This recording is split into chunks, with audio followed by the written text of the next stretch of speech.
ओम नमः सिद्धेभ्य।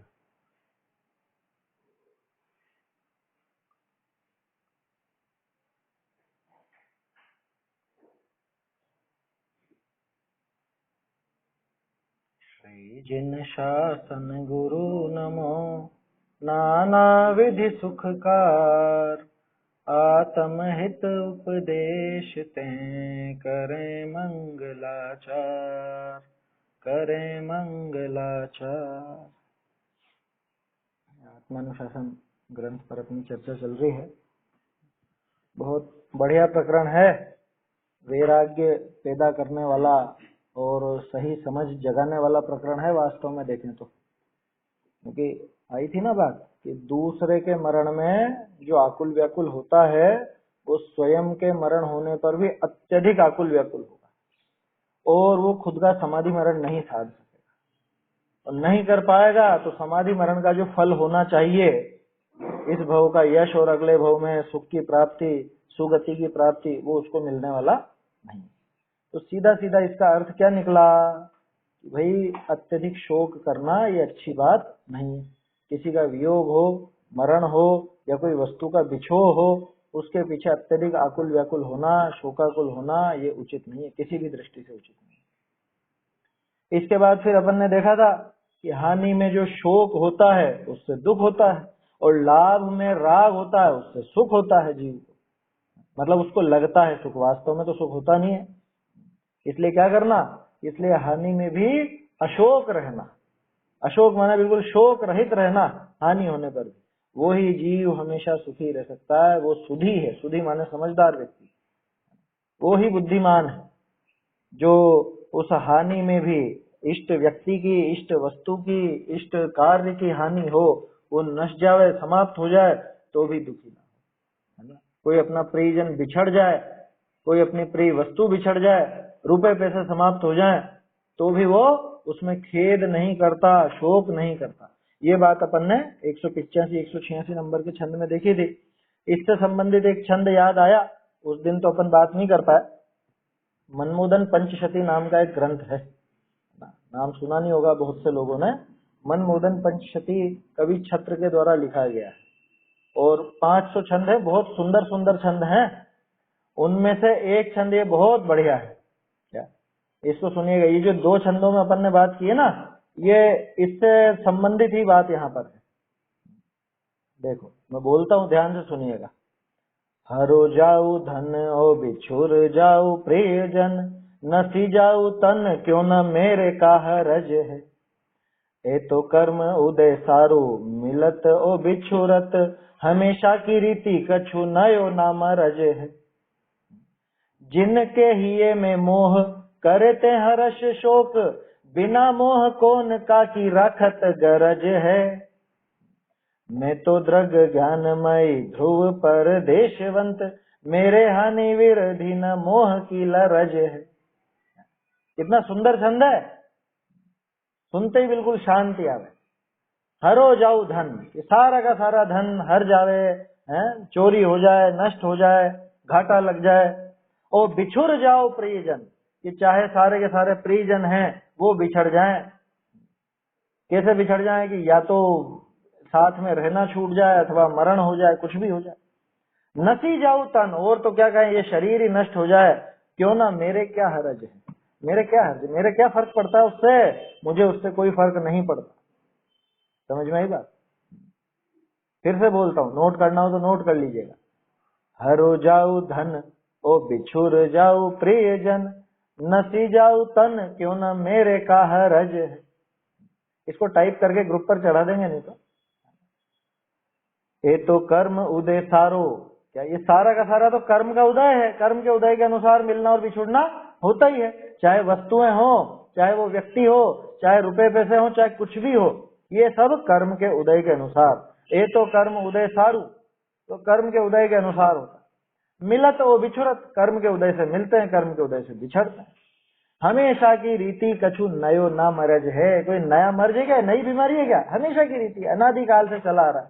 इनका मिलना और बिछड़ना उस पुण्य और पाप कर्म के उदय के अधीन है, स्वयं वो काम होता है समझ में। और कोई आज ही नहीं हुआ है, कि अरे ये मर गए, अरे ये हो गया, अरे ये बिछड़ गए। कोई पहली बार मिलना बिछड़ना हुआ है? अनादिकाल से होता आया है, ये कोई नया मर्ज नई बीमारी नहीं। समझ में आई बात? जिनके हिये में मोह, जिनके हृदय में मोह है, जिनके हृदय में वो मोह पड़ा हुआ है, मिथ्यात्व और राग द्वेष आदि पड़े हुए हैं, करें ते हर्ष शोक, वो हर्ष और शोक करते हैं क्या? ज्ञानी हर्ष और शोक नहीं करता। किसी वस्तु के मिलने पर शोक हर्ष नहीं करता, और किसी वस्तु के बिछड़ने पर शोक नहीं करता। क्यों नहीं करता? क्योंकि उसके हृदय में मोह नहीं है। और जो अज्ञानी है, जो मोही जीव है, तीव्र मोही, उसके हृदय में ये मोह पड़ा हुआ, इसी वजह से वो हर्ष विषाद करता रहता। देखा तो था अपन ने, वो मोह के कारण इष्ट और अनिष्ट मानता। तो इष्ट अनिष्ट मानना ही तो है वो, है खुश होना और विषाद करना। करें ते हर्ष शोक, इष्ट वस्तु की प्राप्ति वो हर्षित हो गया, राग हो गया, अनिष्ट वस्तु की प्राप्ति में वो दुखी हो गया, शोक हो गया, अथवा इष्ट वस्तु के बिछड़ने पर शोकाकुल हो गया। तो जिनके हिये में मोह, करे ते हर्ष शोक, बिना मोह कौन काकी राखत गरज है। अगर मोह नहीं हो, है ना, तो बिना मोह कौन किसकी गरज रखे। आपको किसी के प्रति मोह नहीं हो, तो वो आपके घर में आए तो क्या आप उसकी जी हुजूरी करोगे क्या? या उसकी वो क्या कहें, सेवा शुश्रूषा करोगे क्या? नहीं करोगे। आपको अगर गरज नहीं है किसी की, मतलब किसी के प्रति मोह नहीं है, तो उसकी कोई गरज नहीं रखता। क्यों? आओ तो आओ, जाओ तो जाओ, हमें फर्क नहीं पड़ता। कह रहे वो आए हैं, थोड़ा सा लिहाज तो रखो। कि काय का लिहाज रखो? हमें नहीं है उनके प्रति समझ में आई बात? तो ऐसे ज्ञानी को पूरे विश्व का कोई लिहाज नहीं, लिहाज नहीं तो गरज भी नहीं रखता। उनके प्रति मोह नहीं है तो वो गरज नहीं रखता। जिनके हिये में मोह, करें ते हर्ष शोक, बिना मोह कौन काकी राखत गरज है। बिना मोह कौन किसकी गरज रखेगा।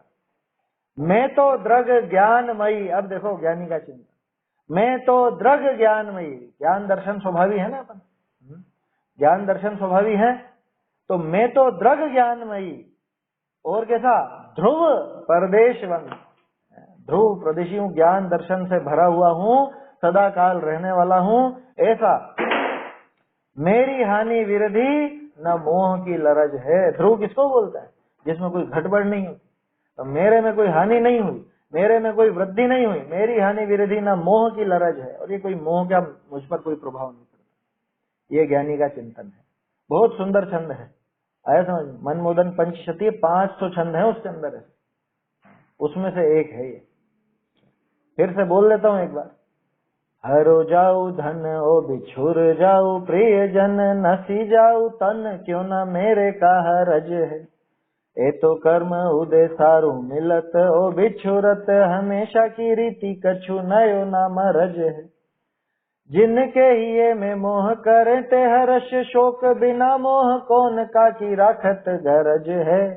मैं तो दृग ज्ञानमयी ध्रुव पर देशवंत, मेरी हानि विरधि न मोह की लरज है। आया समझ? ऐसा सुंदर छंद है। आखिर में एक बार और बोल लेंगे जब समाप्त करेंगे तब। देखो, तो ये बात अपन ने जो पढ़ी, ये 185 और 186 नंबर के छंद में स्पष्ट रूप से अपने को समझ में आता। ये दोनों छंद अपन ने पिछली चर्चा में देखे थे। अब इसके आगे का 187 नंबर का छंद बहुत बढ़िया है। ये भी आगे कहे है कि यहाँ सुखी होई, सो परलोक विषय कैसा होई। तो कहे कि जो यहाँ पर सुखी होता है वो परलोक में कैसा होता है। जो यहाँ पर सुखी होगा उसका अगले भाव में क्या होगा, जो यहाँ दुखी होगा उसका अगले भाव में क्या होगा, ये बता रहे हैं। अब पहले तो ये समझना सुखी कहना किसको और दुखी कहना किसको, क्योंकि उसके ऊपर ही निर्भर करेगा कैसा सुख और कैसा दुख यहाँ पे देखा जाता है। बोलते हैं सुखी सुख मिहान्यत्र, दुखी दुख समश्नुते, सुखम सकल संन्यासो, दुखम तस्य विपर्ययः। सुखी सुख मिहान्यत्र,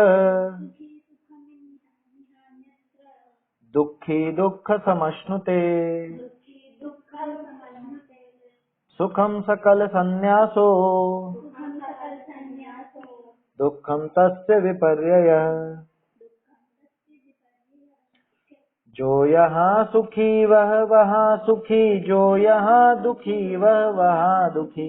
सकल त्याग में ही सुख है, विपरीत ग्रहण में महादुखी।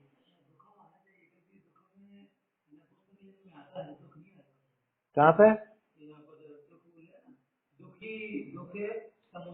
है? दुखम है ना? हाँ, दुखी दुखम समुष्णुते। अच्छा अच्छा, सन्यासी नहीं है। हाँ, यहाँ सुधार कर लीजिए। सुखम सकल सन्यासो, ओ की मात्रा ई नहीं आएगी, ओ की मात्रा आएगी। ये जो यहाँ पे पुस्तक छपी है प्रकाशित प्रति, इसमें सकल सन्यासो कर लो, सन्यासी की जगह। हाँ, ढूंढारी वाली में सही है। ये हिंदी जो बाद में छपी उसमें सन्यासो की जगह सन्यासी हो गया। सन्यासी तो सन्यासी है, जिसने सन्यास लिया वो सन्यासी। और सन्यास तो वो क्रिया है, वो भाव है ना। सन्यासी का वो जो भाव है वो सन्यास, और जिसने वो सन्यास लिया है वो सन्यासी, ऐसा अर्थ लेना।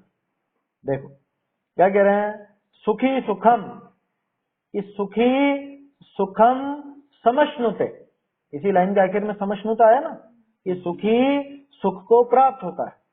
कहाँ पे?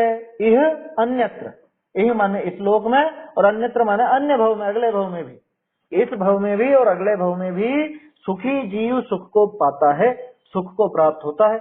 और दुखी दुखम समश्नुते, है ना। समश्नुते दोनों में लगा लेना, यह अन्यत्र भी दोनों में लगा लेना। सुखी इह अन्यत्र सुखम समश्नुते, दुखी इह अन्यत्र दुखम समश्नुते। समझ में आ रहा है ना? बिल्कुल सरल है भाषा। सुखी यहाँ पर भी और अगले भव में भी सुख को ही पाता है, और दुखी यहाँ भी और अगले भव में भी दुख को ही पाता है। अरे ये तो कैसे अन्याय हो गया ना साहब, कि जो यहाँ पे सुखी हो उसको अगले भव में दुखी करो, जो यहाँ पे दुखी हो उसको अगले भव में सुखी करो। कह रहे तू दुखी रहना चाहता है तो तू यहाँ भी दुखी ही रहेगा, अगले भव में भी दुखी रहेगा। तू यहाँ सुखी होना चाहता है, तू सुख का अनुभव करता है, तो यहाँ भी सुखी होगा, अगले भव में भी सुखी होगा। वो पूजा की पंक्ति बहुत जोरदार है, व्याकुल का फल व्याकुलता है। क्या? मैं आकुल व्याकुल हो लेता, व्याकुल का फल व्याकुलता है। कि मैं अभी व्याकुल हुआ, फिर बाद में भी व्याकुल होना पड़ेगा, कि हाँ ऐसा ही होना पड़ेगा। आए समझ में? कि अभी व्याकुल हो रहा हूं तो बाद में तो निर्व्याकुल हो जाऊं, अव्याकुल हो जाऊं, सुखी हो जाऊं, कि नहीं, तूने चुना उसको। आया समझ में? तुम्हें दुखी होना पसंद है तो तुम दुखी होते रहो, सीधी सी बात है। और तुम सुखी होना पसंद करते हो, सुखी होते हो, तो सुखी होते रहोगे, यहाँ भी सुखी, आगे भी सुखी। बोलो मुनिराज कहाँ पे सुखी होंगे? इस भव में तो दुख उठा रहे हैं ना, इस भव में दुख उठा रहे हैं, इसलिए अगले भव में सुख होगा उनको। है? उठा रहे हैं कि नहीं उठा रहे हैं दुख? दुख उठा रहे हैं इस भव में। ये यहाँ पे मैंने शुरू में इसीलिए कहा था, सुख किसको कहना और दुख किसको कहना, सबसे पहले ये समझो। हम कहते हैं अरे मुनिराज, अरे बेचारे मुनिराज, उन पे आपत्ति आ गई, उन पे ऐसे उपसर्ग आ गया, उनको कितना दुख हो रहा है। मुनिराज का क्या जवाब आएगा? कि तेरी आंखें फूटी हुई, तुझे नजर नहीं आता, मैं तो परम सुखी हूँ और तू कहता मैं दुखी। बेचारे, बेचारा तो तू है। समझ में आई बात? मुनिराज से पूछो वो सुख भोग रहे हैं कि दुख भोग रहे हैं। अच्छा, वो बाघिन खा रही थी या जो सिर पर सिगड़ी जल रही थी, तो उनको दुख हो रहा था कि नहीं हो रहा था? दुख नहीं भोगा क्या उन्होंने? रंच मात्र भी दुख नहीं भोगा। जो ये सोचता है कि उन्होंने दुख भोगा, समझ लेना वो उनका मोक्ष नहीं मानता, अथवा मोक्ष के मार्ग को पता नहीं क्या समझे बैठा। वो यहाँ भी सुख भोग रहे थे, फल स्वरूप उनको अनंत सुख का वो जो भंडार है वो मोक्ष मिल गया उनको, यहाँ सुख भोग रहे थे। अगर वो यहाँ पे दुखी होने लग जाते, जैसे आप जरा सा मच्छर के काटते ही दुखी होने लग जाते हो, क्या अरे मच्छर मच्छर मच्छर है, मच्छर ने काट लिया होता है ना बहुत से, कि कितने मच्छर हो गए यहाँ पे, कितनी गर्मी है, कितनी परेशानी है, कितनी तकलीफ है। जो यहाँ दुखी होता है वो आगे भी दुखी ही होगा, वो पाप बांध करके आगे दुखी होगा, आकुल व्याकुल होकर के दुखी होगा। और जो उसमें भी वो लिखा था ना पिछले छंद में, तेन हानाव शोकः सन, उस हानि में, हानो अशोक, हानि में भी अशोक रहे, शोकाकुल ना हो, वो जीव वो सुखी होता है।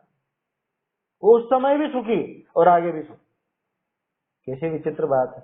हम तो यूं सोचते हैं यहाँ पे थोड़ा दुख भोगोगे तो अगले भाव में सुख मिलेगा।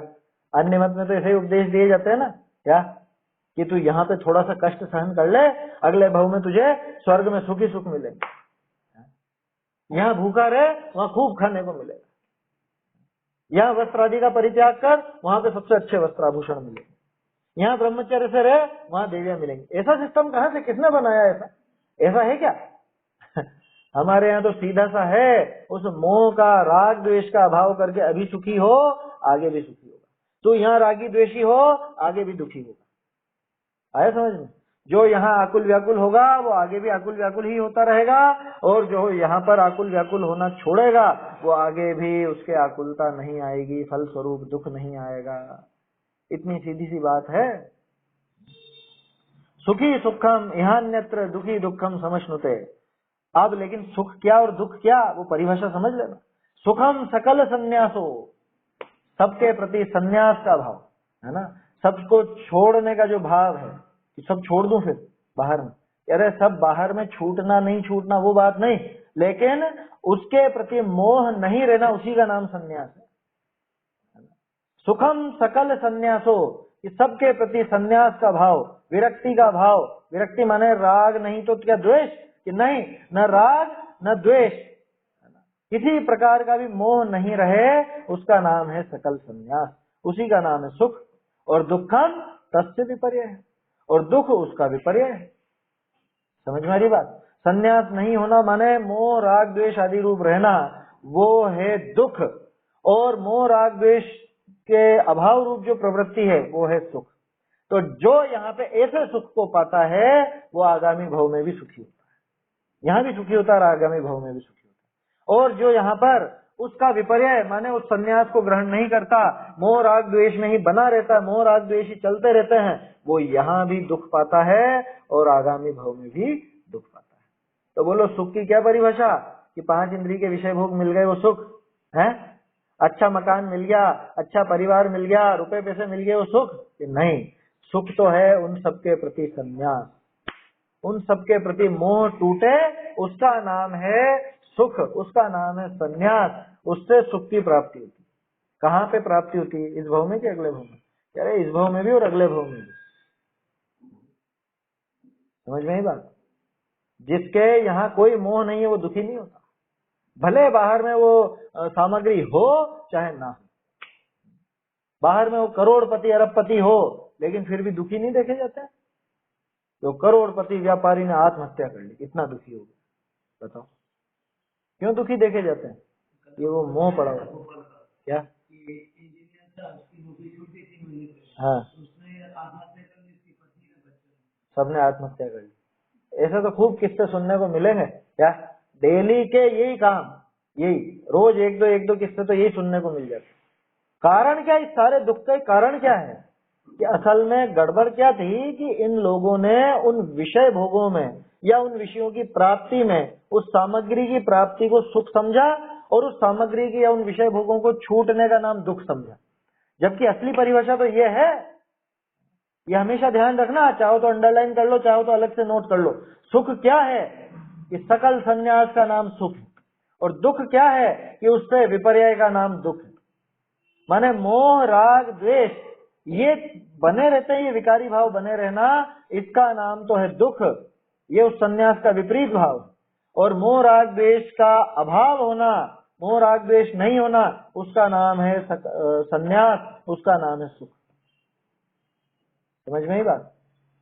तो सुखम सकल संन्यास हो और दुखम तस्य विपर्य, दुख जो है वो उसका विपरीत है। समझ में आ रही बात? अब ये तो हम क्या सोचते हैं कि रुपये में सुख है, तो हम सोचते हैं जिसके पास ज्यादा रुपये है वो सुखी, जिसके पास कम रुपये वो कम सुखी या दुखी। लेकिन ऐसा देखने में आता है क्या? वो करोड़पति हो वो आत्महत्या करता है घबरा कर, वो दुखी होगा। और ये कि जिसके पास शाम का भी ठिकाना नहीं है भोजन का, आराम से मस्त बिल्कुल पड़ा हुआ खाती, ये सुखी।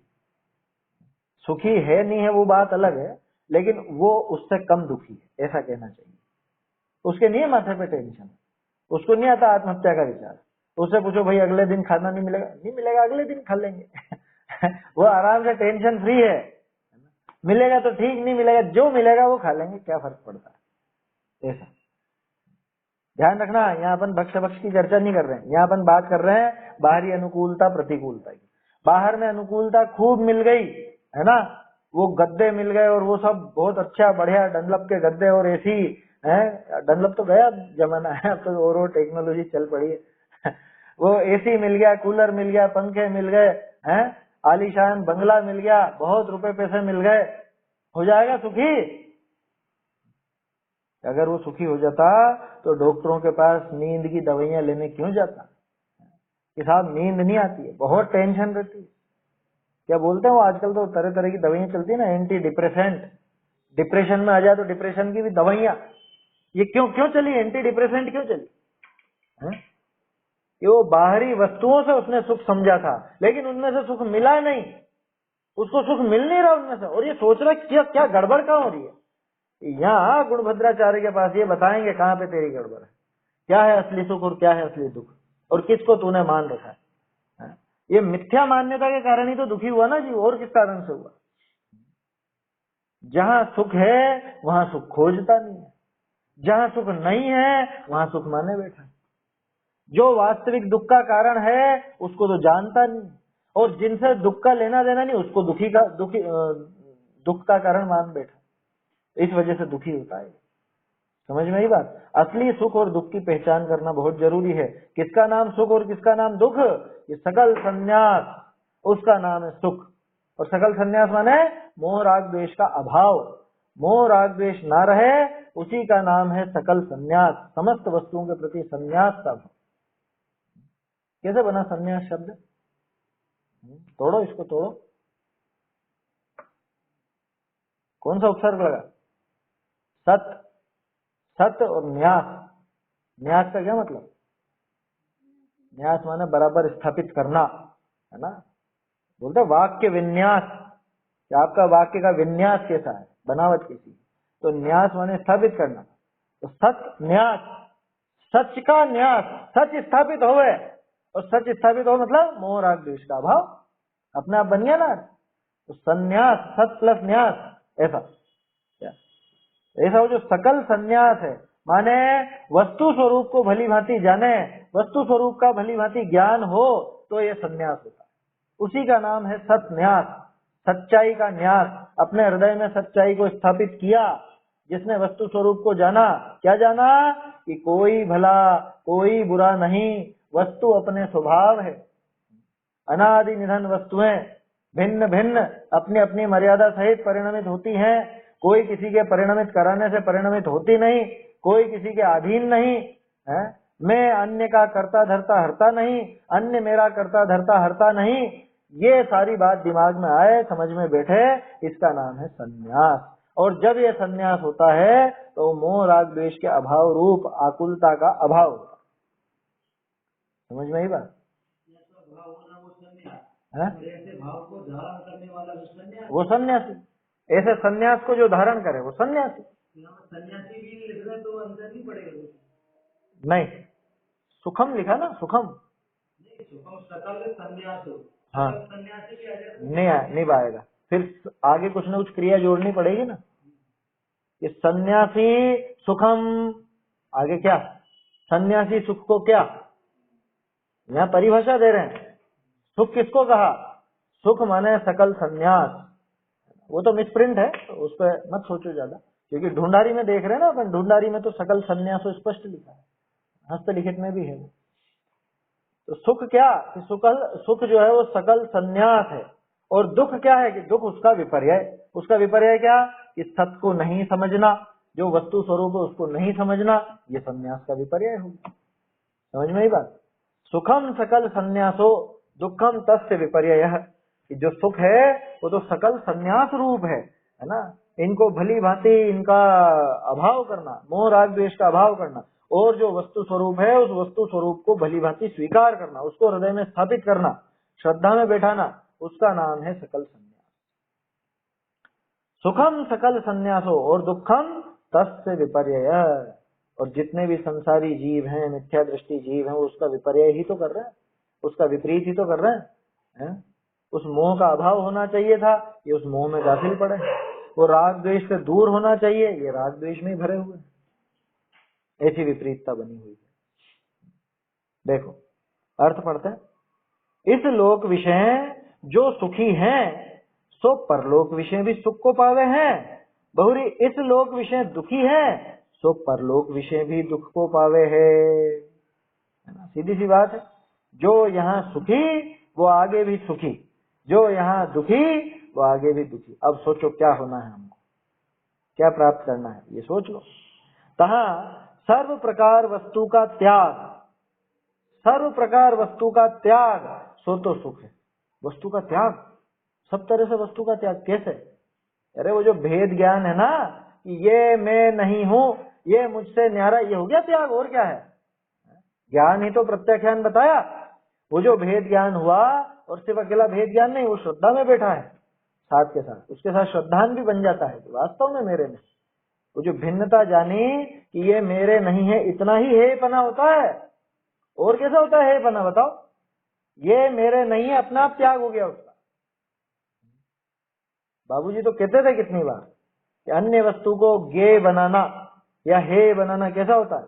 ये मैं नहीं हूं, ये हो गया, इतने मात्र में हे हो गया। यही होता है गे बनाना। तो जान लिया, अब वापस जानने की जरूरत ही ना हो, उसको कहते हैं गे बनाना। और ये जो टक लगा करके देखता है, उसी की तरफ इसकी दृष्टि रहती है, वो गे बनाना नहीं है, वो तो उपादेय बनाना हो गया। आया समझ में? तो हे कैसे किया जाता है, कैसे छोड़ी जाती है पर पदार्थ, कैसे छोड़े जाते हैं? कि उन वस्तुओं का त्याग तो उस ज्ञान पूर्वक ही होता है। क्यों? क्योंकि पहले उस ज्ञान में, माने उस श्रद्धा में ही तो वहां ग्रहण कर रखा था ना। जहां ग्रहण किया है वहीं तो त्याग होगा। देखो जैसे मकान है, ये मकान किसका? ये मकान मेरा है। तो बोलो मकान मुझ में घुस गया है कि मैं मकान में घुस गया? किसमें घुसे? कौन? एक द्रव्य दूसरे द्रव्य में प्रवेश पा गया? नहीं प्रवेश पाया। तो फिर कैसे मेरा? कि मैंने इसको मेरा माना, यही इसको अपनाना हुआ। तो अब इसका त्याग कैसे करूं? कि घर छोड़ के निकल जाऊं? अरे इस घर में रहते हुए भी त्याग होता है इसका। समझ में ही बात? रहते रहते भी त्याग हो जाता है। कैसे? कि ये मेरा नहीं है, मैं इसका स्वामी नहीं, ये मुझसे नितांत भिन्न न्यारा पदार्थ है, मैं इससे बिल्कुल अलग न्यारा पदार्थ। ऐसा तो जहां अपना माना था वहीं पर त्याग होगा। जहां पे अपनाया ही नहीं था, वास्तव में कोई पुद्गल को अपनाता नहीं है जी, श्रद्धा में ही अपनाता है, मान्यता में ही अपनाता है, और कहीं पे नहीं अपनाना होता। बाहर में कैसे अपनाया बताओ? ये कपड़े मेरे हैं, ये कहाँ पे अपनाया मैंने? कि मैंने आत्मा में घुसा दिया इसको, कपड़ों को आत्मा में, आत्मा ने ग्रहण कर लिया क्या? नहीं, आत्मा में तो ग्रहण त्याग की क्या का अभाव है अन्य द्रव्य का। त्यागोपादान शून्य तो शक्ति पड़ी है ना, ये पर द्रव्य का ग्रहण नहीं कर सकता, त्याग नहीं कर सकता। अरे अगुरु लघुत्व गुण पड़ा हुआ है अपने में, दूसरा आ नहीं सकता, यहां से कुछ जा नहीं सकता। तो बोलो किसका ग्रहण करे और किसका त्याग करे? लेकिन फिर भी होता है ग्रहण त्याग। कहां पर होता है? श्रद्धा में, ज्ञान में। तो जहां पे ग्रहण कर रखा था वहां उसका त्याग हो जाए, उसी का नाम सर्व प्रकार वस्तु का त्याग, उसी का नाम संन्यास, उसी का नाम सुख। सर्व प्रकार वस्तु का त्याग सो तो सुख है, बहुरी ताका उल्टा पर वस्तु का ग्रहण सो दुख। पर पदार्थ को अपना मान करके दुखी होता है। अपनी सुधि भूल आप दुख उपाय। है समझिए, पर को अपना माना, पर द्रव्य को अपना मान के बैठा था। कहा सर्व प्रकार वस्तु का त्याग सो तो सुख है, बहुरी ताका उल्टा पर वस्तु का ग्रहण। कहां पे होगा ग्रहण? वो मान्यता में ही होगा, है ना, श्रद्धा और ज्ञान में होगा। पर वस्तु का ग्रहण सो दुख है, ऐसा। ठीक है, तो सुख और दुख की सीधी सी परिभाषा है, लेकिन समझता नहीं। अब इसका भावार्थ बहुत सुंदर लिखा है टोडरमल जी ने, और विस्तृत है। वापस हमको मोक्षमा प्रकाशक की झलक दिखेगी यहाँ पर, page number 48, page number 52, page number 306। ये जो बातें आई ना, तो सारी यहाँ से निकली हुई आएंगी। क्या? तो उन वस्तुओं में कोई सुख दुख नहीं था। बाहर में वस्तु कैसी भी हो चाहे नहीं हो, लेकिन हृदय में इसके वो मोह बैठा हुआ है, वो राग द्वेष है, तो व्याकुल व्याकुल होता है, दुखी होता है। जबकि पर द्रव्य में इसका रंच मात्र भी हस्तक्षेप नहीं लगता। हाँ, सब आएगा यहाँ, है ना। वो 52 नंबर पेज ही तो है, अनादि निधन वस्तुएं वाला, वो 52 पेज पे है। और 48 से तो वे भिन्न द्रव्य अपनी मर्यादा सहित हैं परिणमते हैं, अथवा अपने अनुसार परिणमते हैं या कर्मोदय के अनुसार परिणमते हैं। ऐसा था 48 पर। देखो भावार्थ पढ़ते हैं। कोई जीव ऐसा भ्रम करे, कैसा, कि वर्तमान सुख छोड़ी कष्ट सहिए, दुख सहिए तो परलोक विषय सुख हुई। समझ में आई बात? सो परलोक तो परोक्ष है, न जानिए तहां कहा होगा। अब यहाँ सुख छोड़ी कष्ट दुख सहिए सो तो उचित नहीं। ये 3 लाइन में सामने वाले की शंका है। क्या अधिकांश लोग ये सोचते हैं ना, क्या कि भाई वर्तमान सुख को अपन छोड़ें और कष्ट सहें तो अगले भव में अपने को सुख मिलेगा। है कि नहीं है? ऐसा है नहीं, ऐसी मान्यता चलती है लोग में। नम्रता है ना, थोड़ी जल्दी जुड़ती बहुत अच्छी बात थी। देखो तो ये जो बात है ना, यहाँ पे जो बात आई कैसी, अन्य मत में यही कहा जाता, नहीं कहा जाता क्या कि तुम यहाँ पे रुपया पैसा छोड़ दो, तुमको वहां पे स्वर्ग में बहुत मिलेगा। यहाँ पे तुम ये वस्त्राभूषण छोड़ दो, वहां पे दिव्य वस्त्राभूषण मिलेगी। यहाँ ब्रह्मचर्य से रहो, विवाह मत करो, वहां देवियां मिलेगी। कोई मस्खरा हो ना, वो तो इस तरह का प्रश्न पूछ ले कि जब वहां पे भी देवियां ही मिलनी है तो यही शादी क्यों नहीं कर लो? ये प्रश्न यही है, ऐसा ही है कि भाई यहाँ पे दुख सहूं और वहां पे सुख मिलेगा तो अभी सुखी क्यों नहीं हो लूं मैं? आगे की कोई गारंटी थोड़ी ना। अगला भाव देखो किसी ने देखा तो है नहीं कि स्वर्ग होता है नरक होता है, किसी ने देखा क्या? एक रास्ता चलता व्यक्ति इस तरह से प्रश्न कर सकता है, प्रति प्रश्न। क्योंकि ये जो मान्यता चलती है, कैसा भ्रम चलता है कि वर्तमान सुख को छोड़ के कष्ट दुख सहिए तो परलोक विषय सुख हुई। ये मान्यता चलती है लोगों में, अपने बहुत से जैनों में भी चलती है कि यहाँ पे दुख सहोगे ना तो अगले भव में सुखी होगे। और दुख किसको कहते हैं कि देखो यहाँ पे तुम मुनिपना धारण करके गर्मी सहन करो, सर्दी सहन करो, कष्ट सहन करो तो अगले भव में सुख मिलेगा। यहाँ पे दुख सहोगे तो अगले भव में सुख मिलेगा। बोलो सही है कि नहीं है बात? वो निकल गई वो सारी बात पहले अपन ने जो करी। क्या करी थी ना, मुनिराज उस दुख का भोग नहीं करते, वो उस समय भी सुख को ही भोगते। जिस समय माथे पे सिगड़ी जल रही है वो जलन का अनुभव नहीं कर रहे है ना। जिस समय बाघिन खा रही है वो उस दर्द का अनुभव नहीं कर रहे, बल्कि उस समय वो आत्मलीन होने के कारण सुख ही भोग रहे हैं और उस सुख के फल में ही आगे भी सुख भोगते हैं। ये तो हम हमारी निगाहों से कहते हैं कि मुनिराज बहुत दुखी हैं, मुनिराज बेचारे मुनिराज, उन पर उपसर्ग आ गया, ये हम कहते हैं। मुनिराज से पूछो क्या कहेंगे वो कि तुम्हारी आंखें खराब है, तुम्हें दिखता नहीं है, मैं तो सुख भोग रहा हूं और तुम कहते हो मैं दुखी। कोई जीव ऐसा भ्रम करे, हो जाता है ना ऐसा भ्रम कि भैया वर्तमान में सुख छोड़ो, और सुख छोड़ो का मतलब विषय भोग छोड़ो, क्योंकि इसकी निगाह में विषय भोग ही सुख है। अभी इसने असली सुख और दुख की परिभाषा समझी ही नहीं।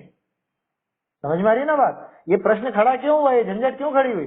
इसको सुख और दुख की परिभाषा मालूम नहीं है, उसको पता नहीं है बिल्कुल भी।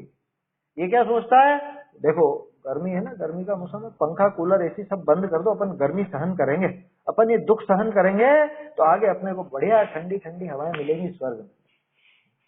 इसका मतलब ये निकला कि तूने इस ठंडी हवा में सुख मान रखा, तूने इस गर्म हवा में दुख मान रखा, यही अर्थ निकला ना। तो उसकी परिभाषा ऐसी बनती है कि वर्तमान सुख को छोड़ो, एसी पंखा कूलर छोड़ो, कष्ट दुख सहो, गर्म हवा सहो तो परलोक में सुख मिलेगा। ऐसा उसने सोच रखा है, ध्यान रखना। अब फिर इसके बाद अगला प्रश्न क्या खड़ा होता है उसका, साहब अगले भव में सुख मिलेगा तो सही, लेकिन परलोक तो परोक्ष है, सामने दिखता है क्या? स्वर्ग देखा क्या किसी ने? यहाँ से नजर आ रहा है क्या? है? कौन सा टेलीस्कोप लगाए कि वो स्वर्ग नजर आ जाए? तो लोग बात टेलीस्कोप लगा कर देखते हैं ना, वो चांद तारे और नक्षत्र वगैरह देखते रहते हैं क्या, और वो भी वो ग्रहण वगैरह होता है या कोई वो क्या बोलते हैं उसको, नक्षत्र हो या कोई पुच्छल तारा, क्या बोलते हैं, धूमकेतु, वो निकले तो उसको उसको देखते हैं टेलीस्कोप से। ऐसा कितना बड़ा महंगा सब ले आओ टेलीस्कोप। कौन सा है विश्व का सबसे बड़ा टेलीस्कोप? कौन सा है? हबल, हबल नाम आता है शायद। उससे दिख जाएगा स्वर्ग। स्वर्ग साहब दिखता नहीं है, नरक भी नहीं दिखता, स्वर्ग भी नहीं दिखता, प्रत्यक्ष नहीं है। बिल्कुल रास्ते चलता आदमी जैसी बात कर रहे हैं तो वो क्या कहेगा कि परलोक तो परोक्ष है, न जानिए कहाँ क्या होगा। आप किसके भरोसे? आप उस स्वर्ग के सुख के भरोसे यहाँ इन सुखों को छोड़ रहे हो, इन 5 इंद्रिय के विषय भोगों को छोड़ रहे हो, कोई गारंटी है क्या अगले भोग में मिल जाएगा? ध्यान रखना, ये अपनी बात नहीं चल रही, ये भी प्रश्न चल रहा है, नहीं तो आप सोचोगे ये कैसा तर्क दिया। अब यहाँ सुख छोड़ी कष्ट दुख सही है सो तो उचित नहीं। क्यों? क्योंकि अगले भव में मिलेगा। अगले भव में जैसे मैं आपसे कहूं कि आप मुझे 1 लाख रुपए दे दो, आपको 100 साल के बाद है ना मैं आपको 1 करोड़ रुपए दूंगा उसके बदले, क्या कहोगे आप? अरे 100 साल किसने देखे, हम 100 साल जिंदा रहेंगे क्या? आप बोलो लगाओगे ऐसी जगह पे, लगाओगे रुपया? ऐसी जगह नहीं लगाते, इतनी होशियारी रखते हैं ना कि तुम 100 साल बाद देने की कह रहे हो, 100 साल बाद किसने देखा कि यहाँ पे आप करो, दान पुण्य करो, यहाँ पे आप विषय भोगों से दूर रहो, स्वर्ग में सुख भोगोगे। विषय भोग नाम नहीं लेना चाहिए, नाम सुख का लेना चाहिए, क्योंकि प्रकरण उसके ऊपर चल रहा है कि यहाँ आप सुखों को छोड़ो, यहाँ आप दुखों को सहन करो।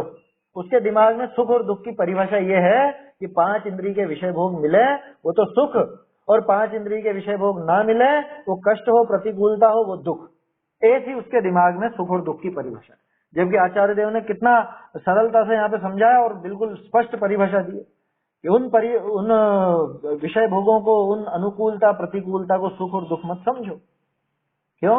क्योंकि उनके होने पर भी कोई जीव दुखी देखे जाते हैं और उनके अभाव में भी जीव सुखी देखे जाते हैं। इसका मतलब वो तो परिभाषा ही गलत है।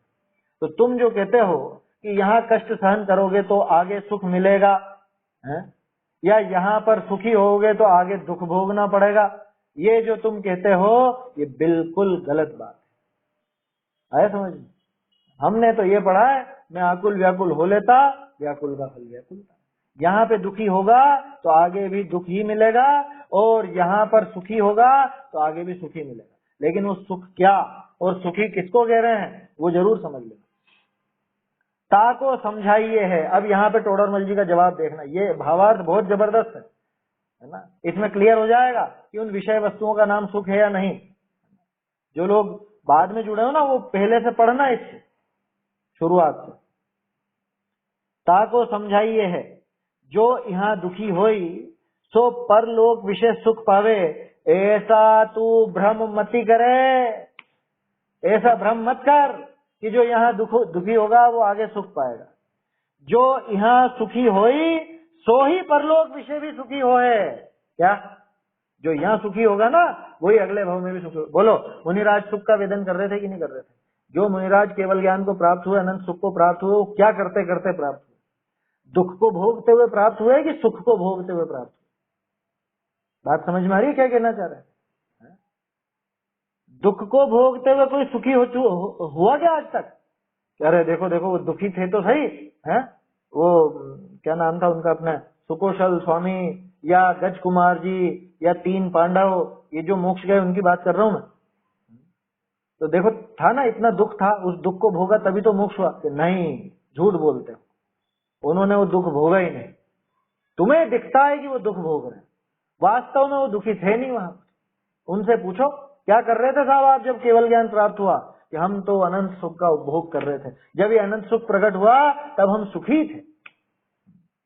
उस सुख का भोग करने वालों को ही वो अनंत सुख मिलता है।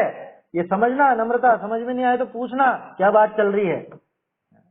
प्रश्न ही बड़ा अटपटा है, क्योंकि हमारे दिमाग में तो ये है कि साहब दुख भोगेंगे, यहाँ पे कष्ट उठाएंगे तो आगे सुख मिलेगा। कि पहले तो दिमाग साफ कर लो, कष्ट किसका नाम और सुख किसका नाम, दुख किसका नाम और सुख किसका नाम। जो यहाँ सुखी होई सो ही परलोक विषय भी सुखी हो है, और यहाँ दुखी होई आकुल व्याकुल होगा सो ही परलोक विषय भी दुखी हो है। कि परलोक में भी वही दुखी होगा।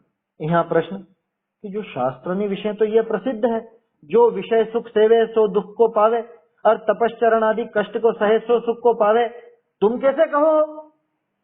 इस प्रश्न में आप सबकी जो दिमाग में शंका चल रही होगी वो इस प्रश्न में आ गई। क्या साहब हमने तो पढ़ा है ये शास्त्रों में, नहीं देखा क्या अपन ने? जो शास्त्रनी विषय तो ये प्रसिद्ध है। क्या प्रसिद्ध है? कि जो विषय सुख सेवे सो दुख को पावे। कि विषय सुख को भोगने वाला दुख को पाता है, लिखा तो है साहब। अरे तो आगे पढ़, वो क्या लिखा है? विषय सुख, वास्तविक सुख नहीं, जिसको तूने सुख नाम दिया है, हमने नहीं दिया।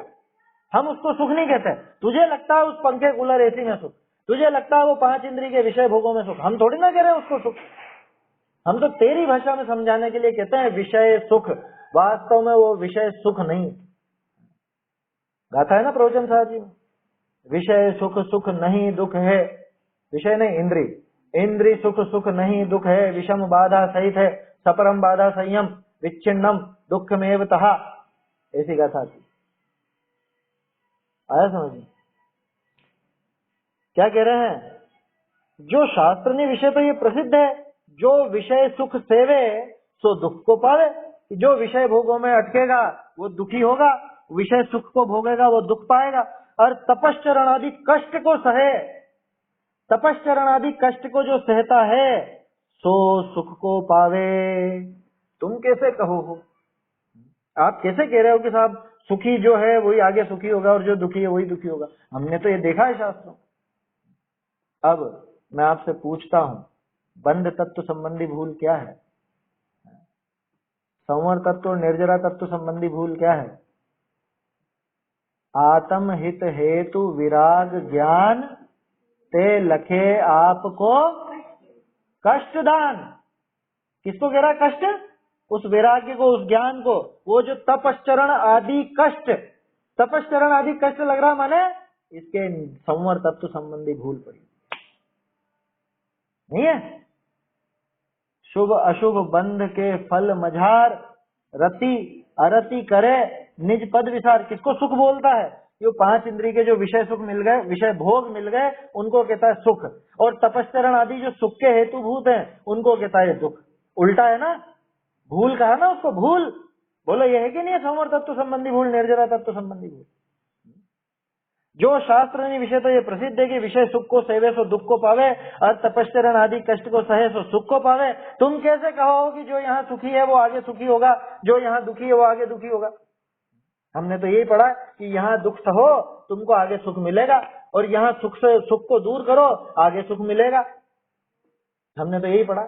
इस सुख में डूबे रहोगे, सुखिया होकर के रहोगे तो आगे दुखी होगे। हमने तो ये पढ़ा।